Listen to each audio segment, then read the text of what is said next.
Erev Tov Chavrim, I'm Stephen Ben-Nun. You're watching Israeli News Live. Glad to be back in the office here in Orlando, taking some time out to do some very intense research. Got some very interesting messages coming up on Danuna Institute this week. You're not going to want to miss that. But specifically today, this is where the news is happening.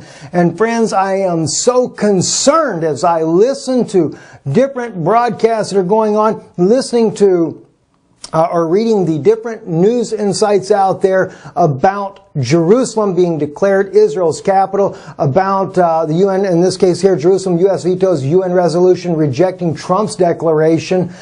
We know that President Erdogan, following suit with China's President Xi Jinping, declaring the East Jerusalem as the Palestinian capital, and yet, as all this is happening, people are really having no idea that there's already a two-state solution been signed years ago.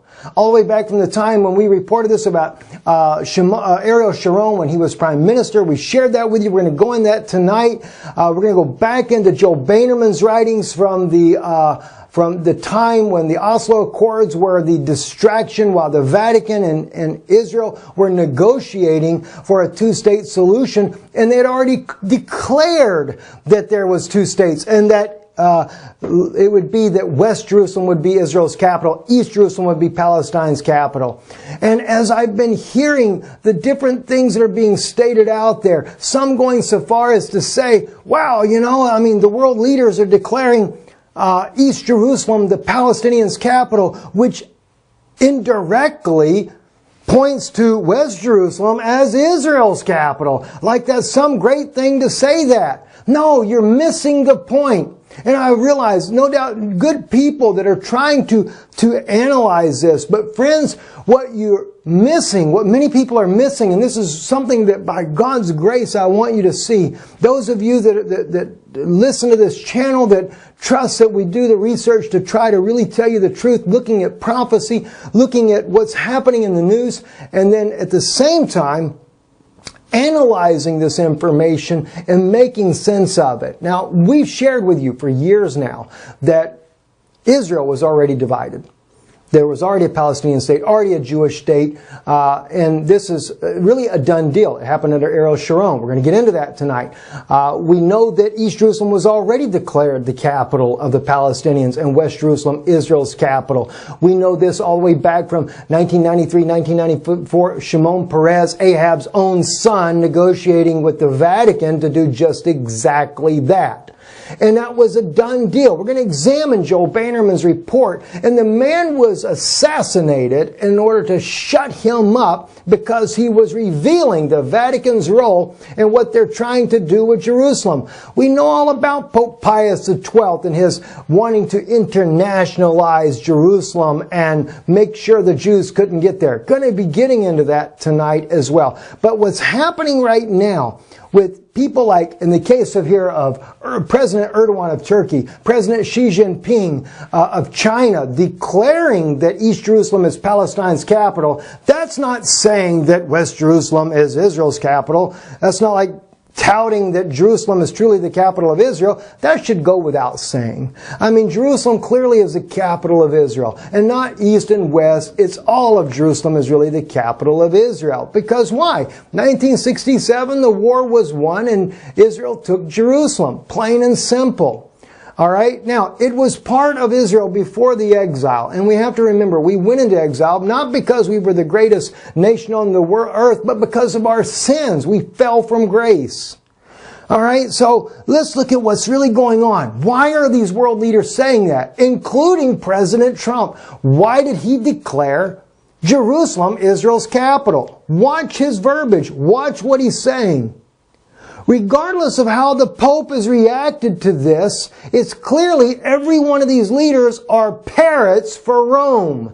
They're parrots for the Vatican. Now you're going to know what the truth really is behind this story here. The parrots for the Vatican itself. And it's letting me know, all the way down to President Vladimir Putin of Russia, pulling his troops out of Syria because he knows that no doubt there may be planned unrest to come against Jerusalem. Let's take a look at some of these things that are going on. Now, as we stated already, Jerusalem, U.S. vetoes UN resolution rejecting Trump's declaration. It makes it look like that Trump was a great savior of Israel and did a great thing. No, President Trump is doing nothing but parroting exactly what the Vatican wants him to parrot. All right? No different than Erdogan. President Erdogan calling East Jerusalem the capital of Israel. Correct? China calls for independent Palestinian state with East Jerusalem as its capital. December 15th.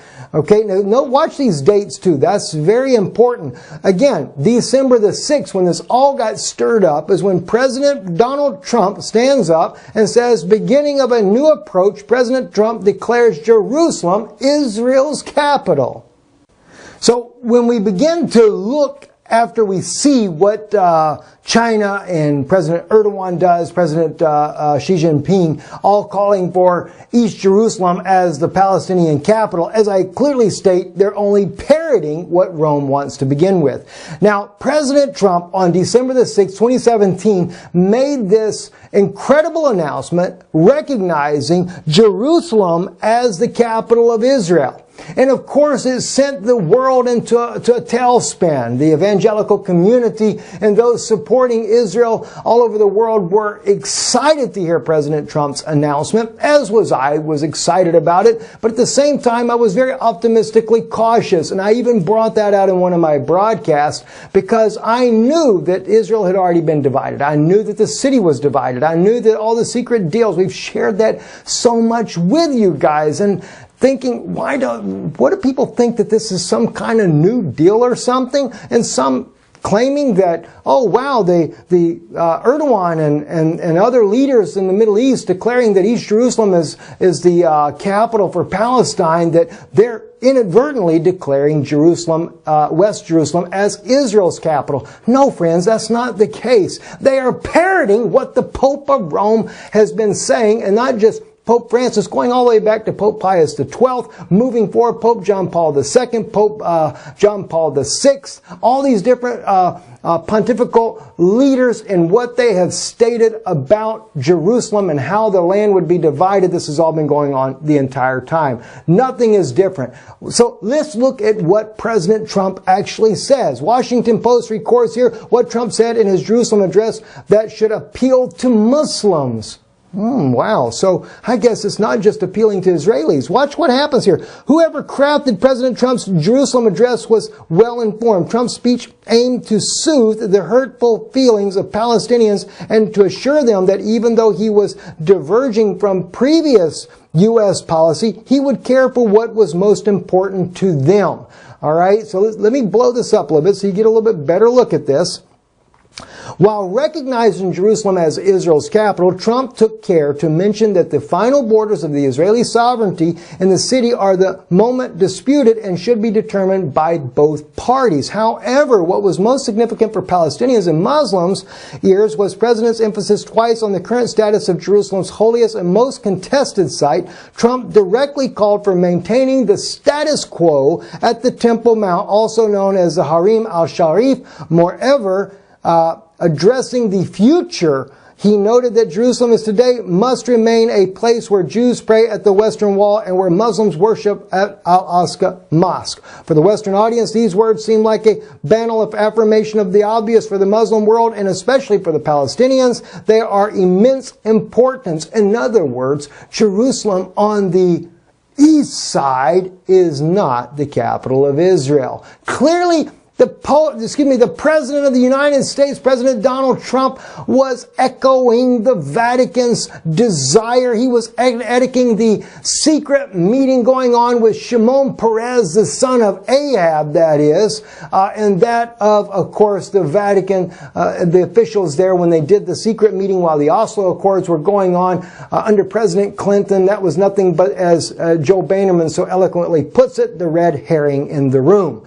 All right, so that's the whole point, friends. No, this is not, as much as we would love to say, finally the world, finally we have a president that's recognizing Jerusalem as Israel's capital. No, he's only saying what the Pope has already said. All right, now that's the hardcore truth. I'm not here to tickle your ears. All right, I'm not a 501c corporation. And by the way, if you want to see something very interesting, this week we're loading a video called "Let the Churches Remain Silent, as also saith the law." Now that's an interesting title, but wait till you hear the message behind it. Well, that's about the 501c corporations that are churches that get these tax-free money from those that donate. We don't have that status. We pay the taxes on the gifts that people give to us because we find that it's important to be able to have freedom of speech in what we say, so we can tell you the truth and not kind of skirt around the issue there. Not be a Vatican puppet out there. All right, so we're going to be bringing that message here on the Noon Institute. You'll probably want to see that. All right, let's move on though, because there's a lot of ground we got to cover today. Now, this may look like that President Trump wasn't so pleasing of the Pope of Rome. But, you know, you have to have a charade. And that's what this is all about. That's why the violence between the nations are going on. This is why the Pope goes against President Trump in his speech there. Says UN, European Union, and Pope criticize Trump's Jerusalem announcement. They're just playing an act out for you, just like Erdogan is. Listen, if Erdogan was really against what President Trump said, declaring Jerusalem Israel's capital, do you think he would have went so far as to say, well, the East Jerusalem, by the way, is the Palestinians' capital? I mean, are we that dense? Sure, I know you guys are not. You guys that watch this channel, you guys are some smart people. You know better than that. You know, I'm not here to tickle your ears. You know, we already know the Bible speaks about there's those that have itching ears. They'll seek out those ministers that will tickle your ears and make everything sound like it's all great and fine and dandy and everything. And so you can send, and those that are doing all that nonsense, they'll send trolls over here to our channel to sit there and try to say, oh, he hates America. He's a Russian lover. Well, let me tell you something. Russia ain't doing so good on this issue either. And we're going to get into that here in just a little bit. No, I'm here to tell you what the truth is. And I'm not here to sugarcoat it or to sit there and whitewash everything and make everybody think everything's so rosy and cozy, because I guess for some reason people have totally forgot about what Micah says, and maybe it'll be a good idea to bring that up. Micah chapter 4, and let's look at what the prophet Micah says, because yes, Israel does return, the house of Judah, but says, but in the days it shall come to pass that the mountain of the Lord's house shall be established as the top of the mountains, and it shall be exalted above the hills, and the people shall flow into it. And many nations shall go and say, come ye, and let us go up into the mountain of the Lord, and to the house of God of Jacob. And he will teach us of his ways, and we will walk in his paths. For out of Zion shall go forth the law, and the word of the Lord from Jerusalem. And he shall judge between many peoples, and shall decide concerning mighty nations afar off. And they shall beat their swords into plowshares, and their spears into pruning hooks. Nation shall not lift up sword against nation, neither shall they learn war any more. But they shall sit every man under his vine and under his fig tree, and none shall make them afraid. For the mouth of the Lord of the hosts has spoken. For let the peoples walk each one in the name of its God, but we will walk in the name of the Lord. In that day, said the Lord, I will assemble her, watch, that are halteth, and I will gather her that is driven away, and her that I have afflicted. There's your Holocaust Jews, coming back, crutches and wheelchairs and everything else, right? And I will make her that is halted a remnant, and her that was cast far off, a mighty nation of the Lord God shall reign over them, in Mount Zion from thenceforth even forevermore. Now he's not talking about the ones that came in that the Pope of Rome, Pope Pius XII, so eloquently saved them out of the Holocaust and made sure they had the finest of everything and made sure that they became the first leaders of Israel in order to direct the future of the state, to safeguard it for the Pope of Rome. No, he's not talking about that. He does talk about them though in verse 8. And thou, Migdal Eder, the hill of the daughter of Zion, unto thee shall it come. Yea, the former dominion shall come, the kingdom of the daughter of Jerusalem. All right, Migdal Eder, the leaders of Israel. Now, why do you cry out aloud? Is there no king in thee? Is thy counselor perished, that pains have taken hold of thee as a woman in travail? Be in pain and labor to bring forth, O daughter of Zion, like a woman in travail, for now thou shalt go forth out of the city, and shalt dwell in the field, and shalt come even to Babylon, and there shalt thou be rescued, and there shall the Lord redeem thee from the hand of thine enemies. In other words, the leaders of Israel don't seem to have enough brains to realize that Rome is not your friend. They're using you. Same goes for you, my Palestinian friends. Rome is not your friend. But clearly, they are using you. And we're going to get into that in Daniel chapter 11, verse 23. They are using you for their own gain. So this whole charade right now of, oh, East Jerusalem is a Palestinian capital. Well, President Trump says Jerusalem is Israel's capital. Yeah, but he leaves out the Temple Mount. He says the status quo will remain the same. Basically, President Trump said West Jerusalem is Israel's capital. All right. The only thing is he didn't use the word West. How do you make Jerusalem Israel's capital and then take away the Temple Mount, the most holiest site to Judaism? All right? And you might even question too. I mean, think about it. I've said this to you guys before. The Palestinians are Lot's children. And we're supposed to be able to get along with Lot's children. Didn't Abraham and Lot get along pretty good? They got along just fine. You know where the trouble came in? It was the shepherds. That's where the problem came in. It wasn't Lot and Abraham, and it wasn't the sheep. The sheep weren't trying to kill each other. It was the shepherds. It was the rabbis and the imams that are stirring up the whole mess in Israel. And of course the imams and the rabbis are all being influenced by Esau. And Esau is stirring them up to the point to where Abraham has to go to Lot and says, look, we can't have strife between us. And Abraham says, you choose which way you want to go. All because of the shepherds.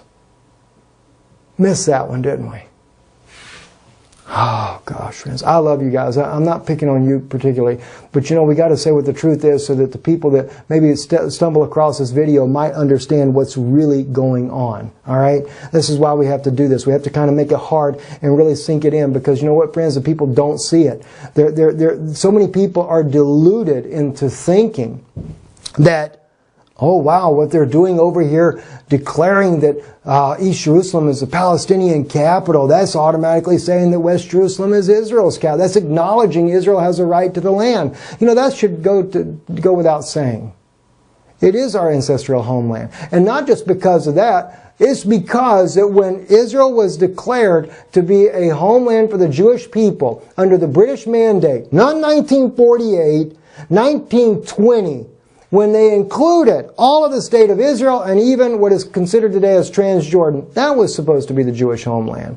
Now that was more land than what we were actually given originally, but no doubt what it was the Rothschilds had envisioned that they wanted to be able to take the entire region from the Nile River all the way to the Euphrates River. And this is why we see the wars going on that the U.S. is fighting for the Vatican to begin with. They're fighting Rome's wars, sure they are. They send our guys over there to die, so we've been fighting Rome's war. We took Iraq, take Syria, take Lebanon. That's coming next. Don't have no fear, it will. Iran, of course, as well. But the main purpose is Syria. Syria is really a problem. And in fact, that's why Russia had to leave. Remember that Israeli foreign minister, or not the foreign minister, but one Israeli minister that stood up there and said, if Russia wants to survive, they better get out of Syria. That's partly why Russia left, not the only reason. Now, let's look real quick. The Pope of Rome, he criticizes what President Trump is doing. He says, to respect the status quo to the city in accordance with the pertinent resolutions of the United Nations. Okay, that's what he's wanting them to do. Notice, though, what he says, though. Part of Jerusalem as a final status issue. That's not the only part I got there. Pope Francis said, I cannot remain silent. The United Nations Secretary General spoke of this great anxiety. The European Union expressed serious concern. American allies like Britain, France, Germany, and Italy all declared it a mistake. A chorus of international leaders criticized the Trump administration's decision on Wednesday to officially recognize Jerusalem as the capital of Israel, calling it a dangerous disruption that contravenes the United Nations resolution and could inflame one of the world's thorniest conflicts. That was an interesting choice of words, wasn't it? After all, Joel Bannerman says that the Vatican wants to make sure they bring on their own version of the Messiah. So I do believe that this is being orchestrated by Rome, and it's all a charade. All right, let's look at some more. Why did Russia then? And notice though, Russia, December the 12th, less than a week after President Trump makes his declaration, he sneaks into Syria. Doesn't tell President Abbas that he's coming.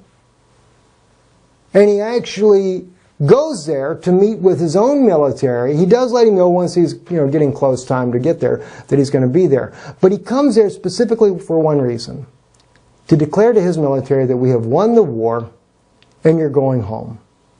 Now that's actually for a couple of reasons. One, he's going to run on an independent ticket. He's going to run another term for being president of Russia. So therefore, he needs to make sure he keeps to his pledge that he returns the troops home. It makes him look good. It makes President Putin look like a hero.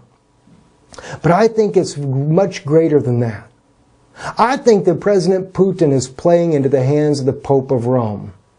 Why?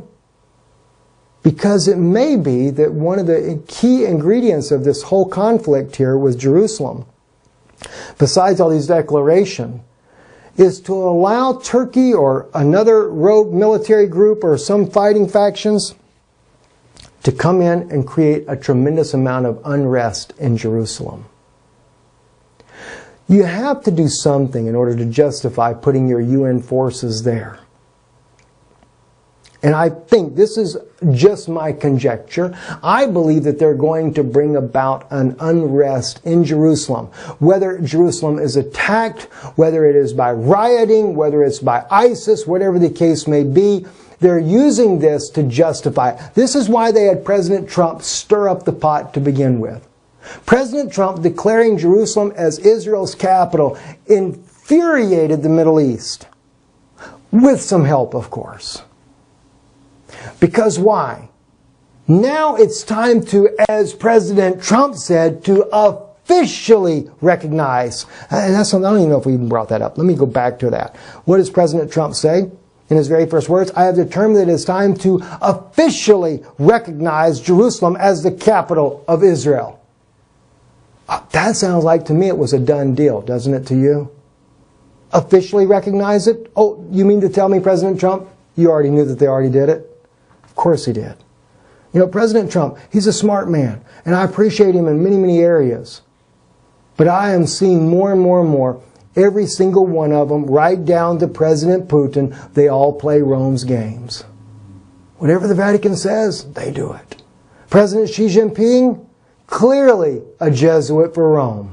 I would have never thought that before, but I'm beginning to believe that now. Or at least I should say this.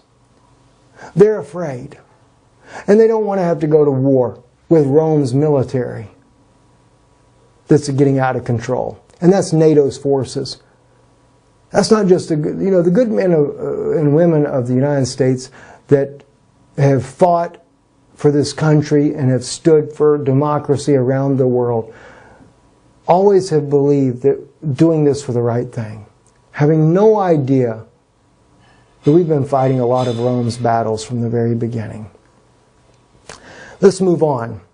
If you look at the encyclical that was done by Pope Pius XII, this is going to kind of back up and show you the plans to internationalize Jerusalem from the beginning. Pope Pius XII, Redemptionis Nostrae on the Holy Land issue. The following is the official English translation of the encyclical letter, Redemptoris Nostri, our Redeemer, issued by his, well, he's not the holiness, but anyway, Pope Pius XII on Good Friday, in which he proposes internationalizing of Jerusalem, full protection of Christian rights in the Holy Land, and the settlement based on justice of the refugee situation. The letter supplements the encyclical of Multiplicibius, which the Holy Father issued last October. He's not a Holy Father either. But anyway, the Passion of our Redeemer, rendered present, as it were, to us during these days of Holy Week, makes the minds of Christians turn with deepest reverence to that land which divine providence will be the cherished home country of the Word incarnate, in which Christ Jesus lived his earthly life, shed his blood, and died. I'll agree with that. He did die for our sins in this very land. But the whole point was, as you notice in the letter here, this is about internationalizing of Jerusalem. Now, this was done in 1949, this encyclical that he wrote. But before then, in 1946, he was already meeting with our second Prime Minister of Israel, Moshe Sharit, and was speaking about internationalizing Jerusalem. That was his desire from the very beginning. And of course, we can see, thought I had that map. Yeah, here it is right here on your screen. This was the very map. This was the original agreement to divide Israel into two states. And also, Jerusalem, as you can see on this map in red, was to be an international city with, as they put it here, Corpus Separatum Jerusalem. All right, and Israel was getting even far more smaller than what they have now. The Gaza was going to go all the way down to here, the West Bank, which is Judea and Samaria, taking a much larger portion of the land. The Palestinians actually rejected the deal. You know, and really the Palestinians are Jordanians. The people in Gaza are Egyptians because during the Second World War they would no longer allow the Jewish people living in Europe to migrate to the land, and so for 6 years while they were being massacred in the Holocaust, and of course that was also another planned issue by the Vatican, so that only certain Jews went into the land so that they would be able to control the land. Now we know this because, as we see as well, in 1948 when the War of Independence was going to be fought, there was another group that was supposed to be part of the IDF forces that came in. It was under Menachem Begin's command, who ended up becoming Prime Minister of Israel as well many years later. And of course, once he made Prime Minister, they immediately went after him as well. I think that's what Mike Evans was doing, was to try to change him and bring him more in line with Rome's demand. But at any point here, we had here, this is in the Day in Jewish History by Haaretz, 1948, the Altalena armed ship reaches Israel and is attacked with friendly fire. It was Yitzhak Rabin who actually ordered the attack on this particular ship that was carrying tanks, weapons, armed supplies, and fighting men to help take Jerusalem. And they attacked them. They claimed that it was because they were worried that they were not going to take orders from the IDF. Well, they weren't, because the IDF clearly had taken orders, who was being led by Moshe Sharit, the second prime minister, who was at that time the foreign minister of Israel, and that of Ben Gurion. They were keeping in line with the Vatican's wishes to keep Jerusalem an international city. And this particular group did not see that in that way of thinking. They wanted Jerusalem to be captured for the Jewish people. And so they were coming to fight for that. And in turn, all these weapons that they had acquired from the French government, that ship was sunk, and I think it was like a dozen of their men were murdered by Israelis, all because they wanted to keep Rome's status quo. Isn't that sick? I mean, that's just sick to me. You know, I mean, and I have to understand, Palestinian friends, let me share something with you. I'm not here for going in there and just killing everybody or throwing the Palestinians out of the land. I think that we should be able to live together in peace. And we should be able to do it without all the wars. And the wars are being incited by Rome. Clear as day they're being incited by Rome. As I stated earlier, Lot and Abraham. It wasn't Lot and Abraham that had a problem with one another. It was rather the shepherds that were leading the flocks. And it wasn't the flocks. It was the shepherds. And as long as these ministers, whether they be rabbis or whether they be Knesset members or whether they be Vatican clergy or that of imams inside of the Palestinians or the Palestinian Authority itself, these are those shepherds that are leading the flocks astray. And that's why there's unrest. That's why it is the way it is. Now, moving on as well past that. As I stated before, we already know Israel had already been declared. It was already a two-state solution had been signed. Again, I want to play this clip here. This is, the clip here is with Simon Tov, my wife's interview with him. Very insightful interview there. I want you to hear a clip of this once again.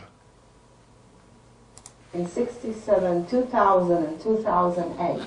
These are the dates that they were offered Palestinian state, but they refused. They didn't want to accept the offer, and they instead started Intifada, which we know, that happened. My husband was in a second Intifada, and he almost died in suicide attack.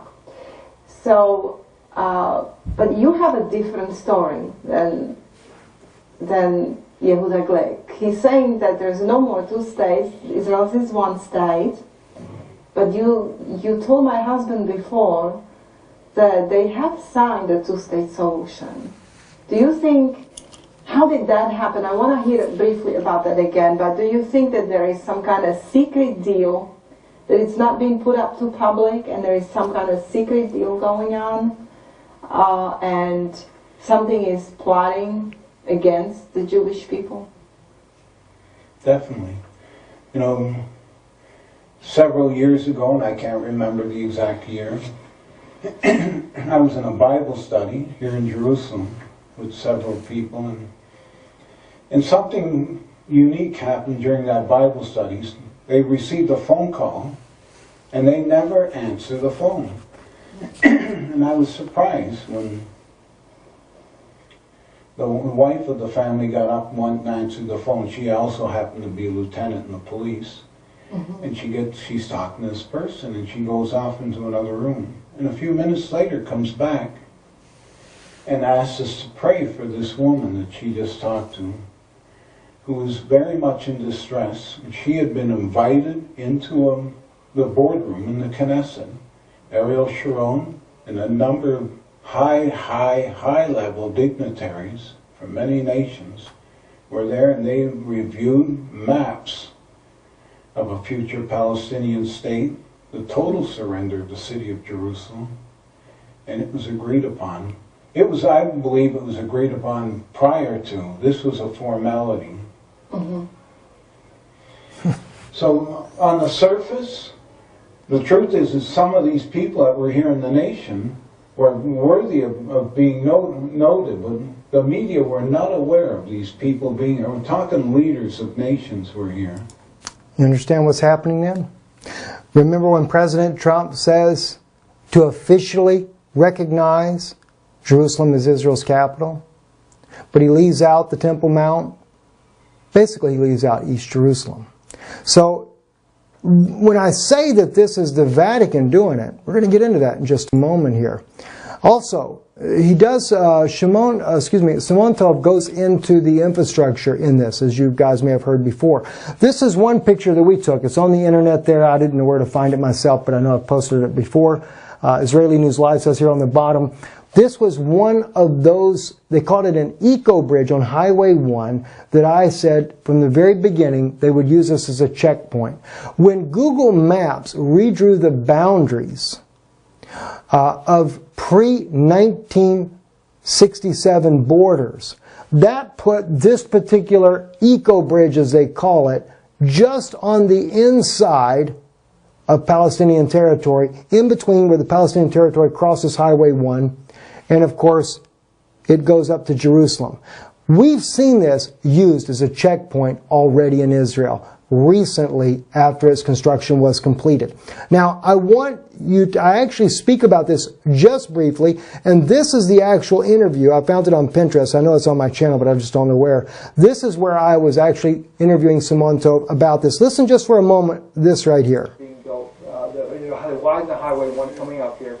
I have really believed that this could easily be altered into a checkpoint, although they are calling it some kind of eco-bridge, I believe is the name for it, so that the bunny rabbits can get from one side to the other. I don't know, Simon Tov, if they really think that the rabbits are going to get it, or are they going to put signs out for them so they can get across the road. So we spent millions of dollars here in Israel to build this eco-bridge that, to me, and I believed it from the beginning, still hold to it, it is going to be a checkpoint in the near future as things change here. Your thoughts, my brother? You know, let me begin by about 13, 14 years ago, and I've been living in Jerusalem for most of the last 18 years. We had some good friends that lived in the Galilee, and we'd go up periodically to see them, driving up to Jerusalem. Now, Simon will actually get into this on this particular video here, but to save time, I won't continue to play it. He does agree with the same, but he goes into the other checkpoints that he is aware of as well. Now, as all this is unfolding, one thing that I wanted to share with you guys that I think is very important is from Joel Boehnerman. Because we talk about, again, East Jerusalem and West Jerusalem, Israel's capital, West Jerusalem and East Jerusalem being the Palestinian capital. And as I stated, they're only echoing what the popes of Rome have already stated. Now, this was placed on Barry Chalmish's website. Of course, Barry Chalmish has passed away. I knew Barry. He's been on Israeli News Live many times, and he was a very good friend with investigative journalist Joel Boehnerman. They both were investigative Israeli journalists, and of course, he holds that Joel Boehnerman was murdered, and of course, he was telling me that they were out to kill him as well. That's Barry Chalmish. Let's look at some of what he wrote here called The Vatican Agenda. How does the Vatican view the legitimacy of Israel's claim to Jerusalem? Here's what he says. And I'm not going to read everything, but I've highlighted extensively in this article because I think there are some very important things that you guys need to hear about on this. He said most Israelis have probably never thought very much about what the Roman Catholic Church, the Vatican, thinks about end-of-days theology. Jews themselves don't give much thought to what will happen when Gog and Magog takes place. Jews don't go into for anything the least bit next world, but instead are firmly planted in the here and now. And he says, that's good. However, it does matter what Jews think. What matters is, it doesn't matter what Jews think. What matters is what the Vatican believes and why it believes this. Judaism and modern Jewish thought pretty much just dismisses the basic tenets of Catholicism outright and doesn't even bother addressing the core questions of what is behind Catholic theology claims. All right, moving down a little bit further, he says the institution of the Vatican is not understood by Israelis and Jews. The conventional wisdom you get from a spokesperson in the Israeli government ministries and the conventional Israeli media is both sides have a great intentions to do good, and that's about it. So he lets you know that the media doesn't really deal very much with it. As he continues later in the article, he says this essay will provide the background to deal as well as what the Vatican's intentions are regarding Israel and the Old City of Jerusalem. It will reveal which Israeli politicians made certain comments to the Vatican regarding the issues of sovereignty in the Old City of Jerusalem. These negotiations meetings were also carried out in secret during the time period of 1992 to 1995. The Oslo Accords was what got all the public's attention. Oslo was like throwing sand in the eyes of the public. The Vatican is where the real action was happening. Now, so he asked the question, what does the Vatican want? And this is where he starts off, here in yellow. It can't be that the Vatican is only interested in access to their holy sites in Jerusalem. They already have that, as well as legal jurisdiction under Israeli law for their institutions and assets in Jerusalem. Also, when these holy sites were under the jurisdiction of the Jordanians from 1948 to 1967, no pope demanded the internationalizing of Jerusalem. Now, that's where I disagree with him. Not publicly, but Pope Pius XII did declare it, and he also declared it in his encyclical. So Joel missed that particular one there, but I think it's worth noting that. Pope Pius XII did call in an encyclical in 1949 the internationalization of Jerusalem. All right, now, he goes on to say the Vatican and Roman Catholics' version of events is this.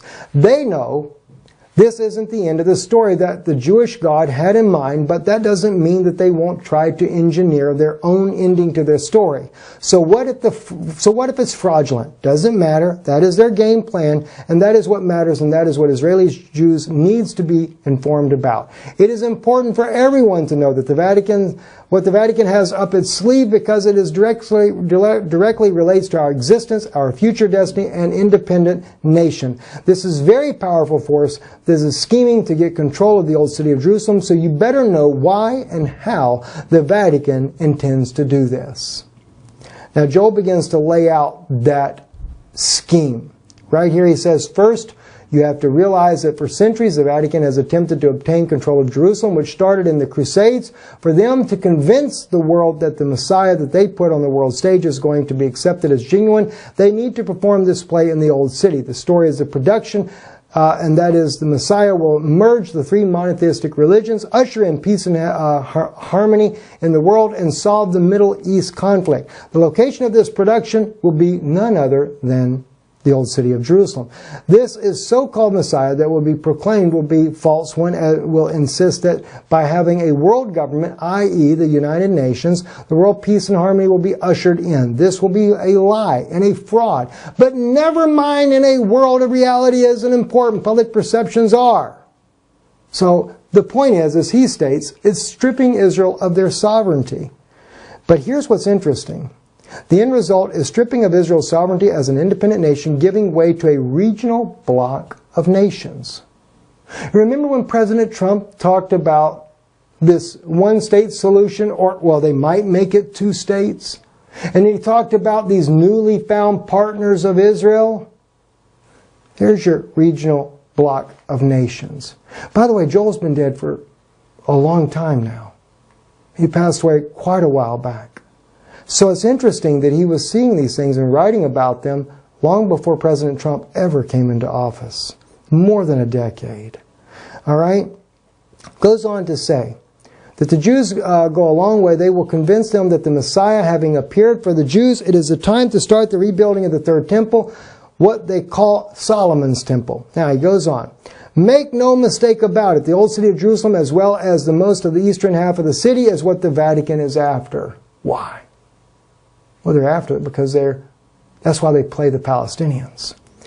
Because controlling the entire old city of Jerusalem, and not just church properties, and being able to build whatever they want on Mount Zion is critical for the program they have planned to put into play in our capital city. The deal that is signed with the Israeli via Yossi Beilin and Shimon Peres in secret without approval of the Knesset gives the church not only extraterritorial status to their properties, which is what the bilateral agreement the Israeli government signed with the Vatican on December 30th, 1993 put into law, but of control over the entire city as custodians under UN presence. In this way, the Jews will give up control over the old city to the Vatican. The Israeli people would have a problem with. To the UN, they would say, we had no choice. So when you complain about what happens, they'll just tell you they had no choice. So as President Trump is touting that Jerusalem is Israel's capital and the evangelical world is all in excitement and jubilation and celebration, it's not really peace.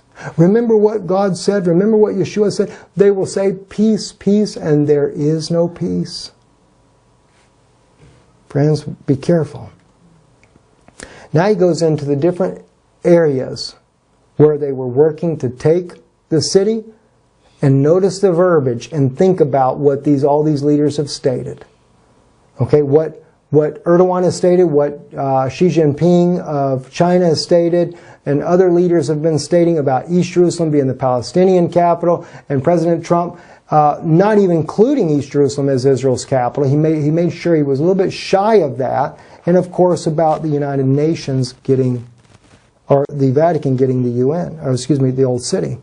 On October the 12th, 1991, the head of the World Jewish Congress, Edgar Bronfman, is appointed head of the International Jewish Committee of Interreligious Consultation to conduct official contacts with the Vatican and the State of Israel. You just need to know this for namesake. March 1992, on April the 1st, the Vatican announced that it favors a Labour victory in the June 1992 general elections in Israel. On April 15th, Cardinal Joseph Ratzinger, what was that, Pope Benedict, right? One of the highest-ranking diplomats of the Vatican, visits Israel for the first time, but only meets with Jerusalem Mayor Teddy Kollek. Wonder why. The story of the Catholic Church's attempt to abscond with the old city of Jerusalem from the Jews begins in July of 1992. According to the information of the Foreign Ministry's website, literally from the moment the new Rabin-led Labour government took over from Yitzhak Shamir's defeated Likud party, secret talks with the Vatican and the State of Israel began. Now don't forget, it was who? Yitzhak Rabin that ordered the attack on what ship? Alright, let's go back. Remember this now. He ordered the attack on the Altalena. Yitzhak Rabin ordered the attack on the Altalena off the coast of Tel Aviv to keep Menachem Begin's group from fighting for Jerusalem. Why? Because Pope Pius XII didn't want them to take Jerusalem. They wanted it as an international city. Okay? So, that's what Yitzhak Rabin did under the care of Ben Gurion and Moshe Sharit, our Prime Minister and Foreign Minister of Israel. So, now we go back then and we look at what it says here. Rabin-led government took over from Yitzhak Shamir's defeated Likud party. Secret talks with the Vatican and State of Israel began. What precipitated these secret talks? Who arranged these talks and why? Why were they kept secret from the Israeli public? What was the end result of these agreements? Where do they stand today? The entire subject of Israel's bilateral relations with the Vatican is intentionally kept locked away in secrecy. It is no wonder that nobody in Israel knows much about Israel's Vatican's relations, as it never ever was reported on in the Israeli press. I wonder why. November 1992, the document which was used on the underlying ideological basis for the Vatican secret deal with Yosef Balin and Shimon Peres was personally authored by Balin. The illegitimacy of Israel's sovereignty over Jerusalem outlines the Israeli government's program on the future of Jerusalem and calls for the division of the old city in cantons and whose border posts will be under UN control.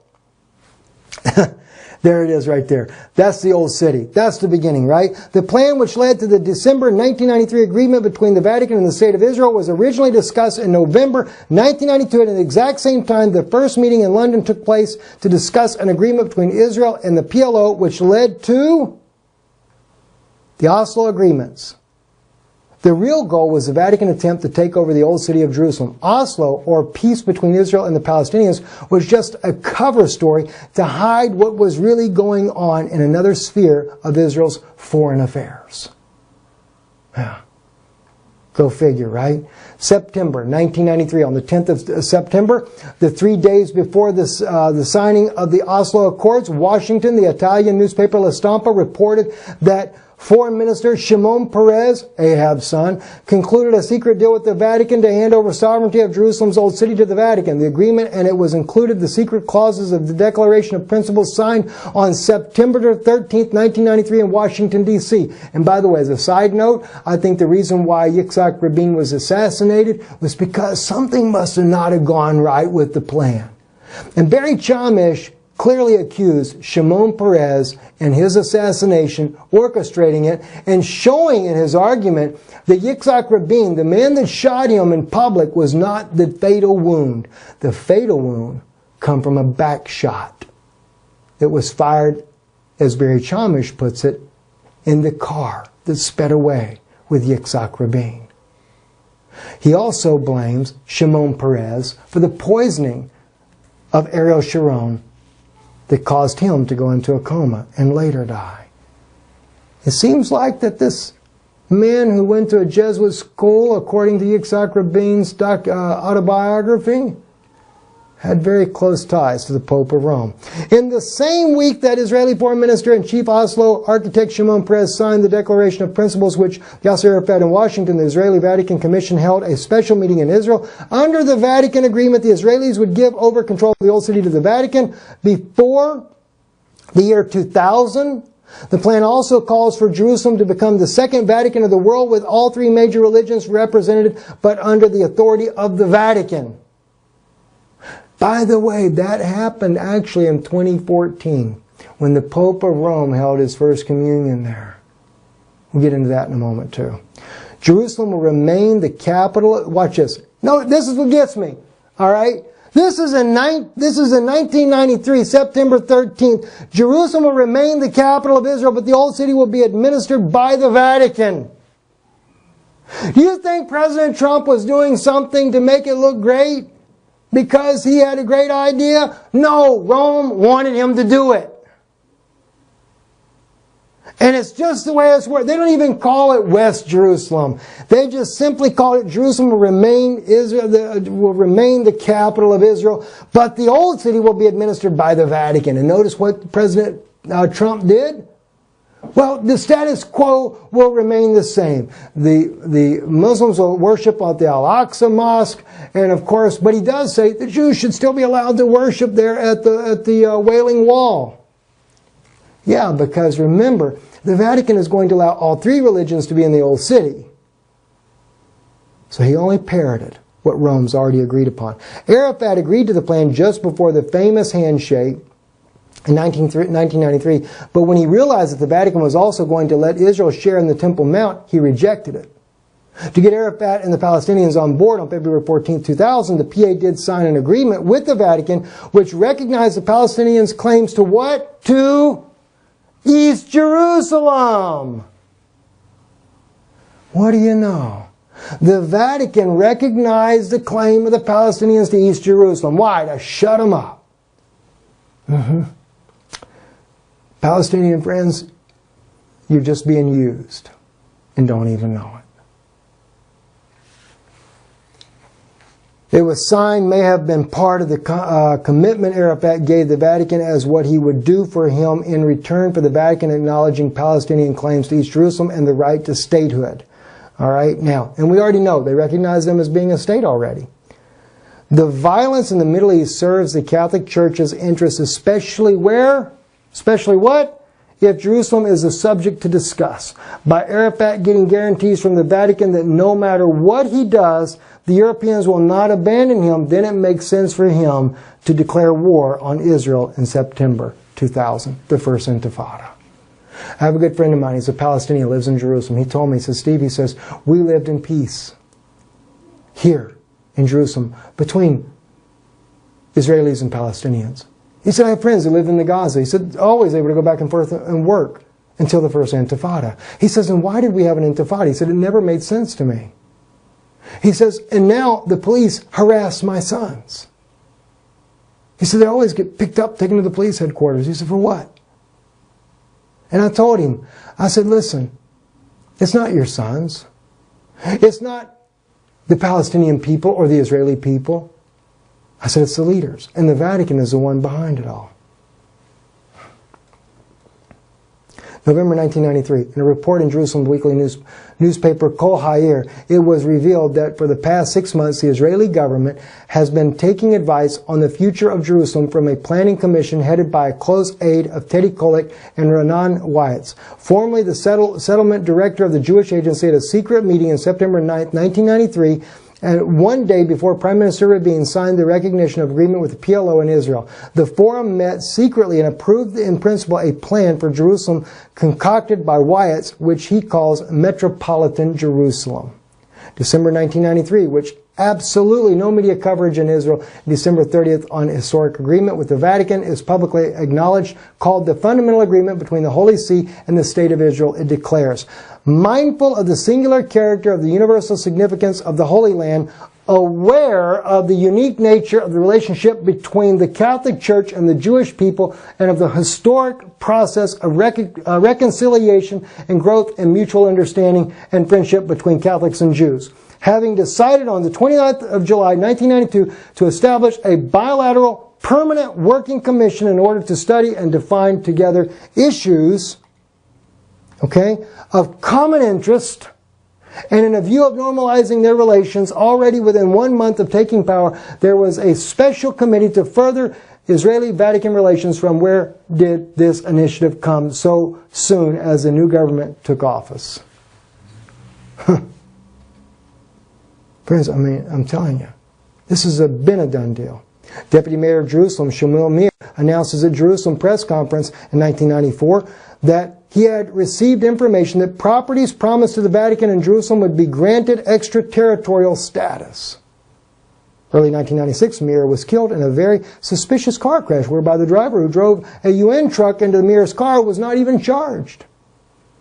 I guess he was speaking about something they didn't want him to open his mouth about. May 1994, Marek Hotler, a French intellectual philosopher and a close friend of Perez, tells the Israeli weekly magazine Hashishi that he personally delivered a letter from Perez to the Pope in September 1993, in which Perez promised to internationalize Jerusalem. granting the UN political control of the old city of Jerusalem and the Vatican hegemony over the holy sites within. The UN would give the PLO a capital within its new territory, and East Jerusalem would become a kind of free trade zone of the world diplomacy. What did the Palestinians get again? The PLO, a capital within its new territory, and East Jerusalem would become a kind of free trade zone. Well, do you remember when John Kerry, let's look at this real quick. Remember when John Kerry, this announcement here, Kerry backs $4 billion Palestinian investment? That's just a governmental investment. That's, you know. Do you know, though, that his wife also invested millions of dollars? And many other politicians have invested millions of dollars in the West Bank? A free trade zone, right? 1994, on June 15th, the Israeli government signs an agreement with the Vatican allowing the Catholic Church to participate in negotiations to determine the future of Jerusalem. 94, July, the Vatican's foreign minister Jean-Louis Thuran announces in Amman, Jordan, before territorial problems are resolved, we have to find international guarantees to safeguard the uniqueness of the city of assurances that never again one party should claim Jerusalem as its possession. This is why all the unrest is being stirred up. It's to give an unrest a chance to bring about fighting so that Rome can declare peace. They must be getting ready to bring on the Antichrist. That's my thought. That must be what this is all about. Prepare the way for the Antichrist. November 1994, Israel signs a peace treaty with Jordan, which, according to the reports in Haaretz and Mariv and Yadet Achanot, includes secret clauses concerning water and Jerusalem. The agreement had been negotiated in London 8 months before between Rabin, King Hussein, and Lord Victor Mishkan. As part of the agreement, Jordan would receive control over the Islamic holy sites within a Vatican-controlled Old City of Jerusalem. Do you see how much involvement the Vatican has had over all this? And do you think that all these leaders are not parroting to the Vatican today? March 1995, a cable from the Israeli embassy in Rome of the foreign ministry was in Jerusalem was leaked to the radio station of Route Shiva, confirming the handover of Jerusalem to the Vatican. 2 days later, the cable made front page Haaretz and widely distributed minutes of a meeting with President Clinton in 1997. Perez ended the cable with the words, "As I had previously promised the Holy See." Did he hand it over?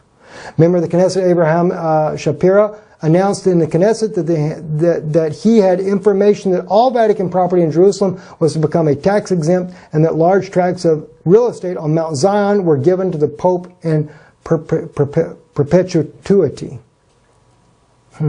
Maybe that's why he also did the communion service on Mount Zion. Looks like the Pope owns it now. Large tracts on Mount Zion were given to Rome. Remember John Kerry's 9-month negotiations? And everybody thought it ended with no two states? Oh no, there was a two-state deal, all right. But it's not between the Israelis and the Palestinians. It's between the Vatican and Israel. This is what the deal is all about. A delegation from the Vatican met in Jerusalem in 1996, February, with Palestinian Authority Religious Affairs Minister Hassan Tahob. Father Sergei Sebastian, Secretary General of the Vatican, announced that the Holy See recognizes the Palestinian sovereignty over East Jerusalem. And as we already know, they ended up becoming a state as well. On November 10th, the State of Israel and the Vatican signed, 1997, legal personality agreement whereby the State of Israel agrees to assure full effect law to the legal personality of the Catholic Church itself. And as he says, what that means in plain English is anyone's guess.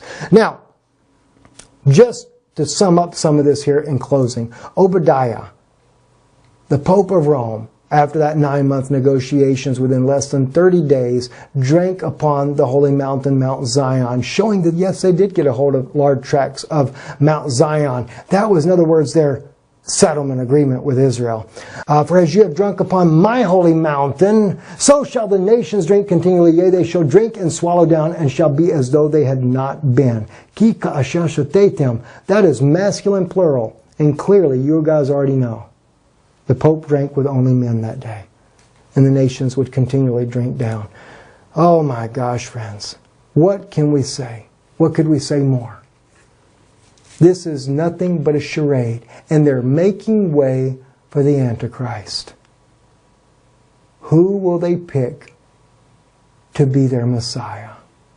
I'm curious to see myself. I'm Stephen Ben-Nun. You're watching Israeli News Live.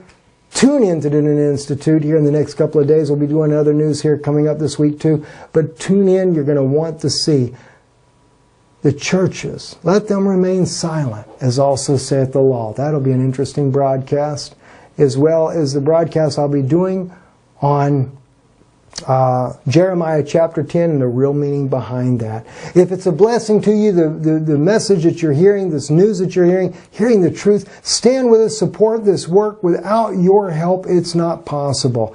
And I apologize us being on the road so much here, trying to work with my wife, trying to get her treatment. She is beginning to actually feel a little bit better, but it's still very difficult and still a long way to go. Just wanted to let you know about that. But if you'd like to keep this broadcast going, visit IsraeliNewsLive.org.